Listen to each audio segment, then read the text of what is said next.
একবার একটি ছোট্ট গ্রামের মধ্যে একজন বুদ্ধিমান বৃদ্ধ বসবাস করতেন। তার নাম ছিল কৌশিকদা। কৌশিকদা খুবই পরিশ্রমী এবং সদ্গুণ সম্পন্ন ব্যক্তি ছিলেন। গ্রামের তার সাহায্যে ও পরামর্শ নেওয়ার জন্য বহু মানুষ আসতো।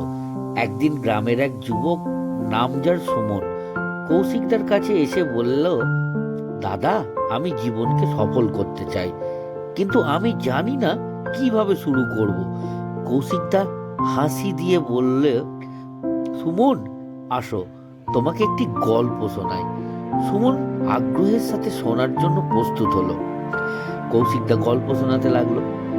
অনেক বছর আগে একটি পাহাড়ি গ্রামে একটি ছোট্ট শিশু জন্মগ্রহণ করেছিল। সে ছিল খুব দরিদ্র, কিন্তু তার ভিতরে একটি বিশেষ গুণ ছিল। সে কখনোই হাল ছাড়তো না। সে দিনের পর দিন কঠোর পরিশ্রম করত।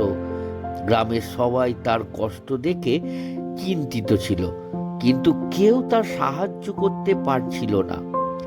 একদিন গ্রামের মধ্যে একটি ভয়ঙ্কর ঝড় বৃষ্টি শুরু হলো।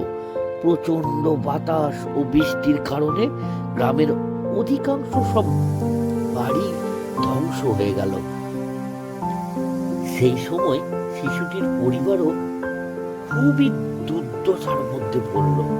তার মা বাবা খুবই অসুস্থ হয়ে পড়ল এবং তাকে সেই গ্রামের মানুষদের সাহায্য করার জন্য ছোট্ট ছোট্ট কাজ করতে লাগলো। নিরলস প্রচেষ্টা এবং সহানুভূতির কারণে গ্রামবাসীরা একে অপরকে সাহায্য করতে লাগলো।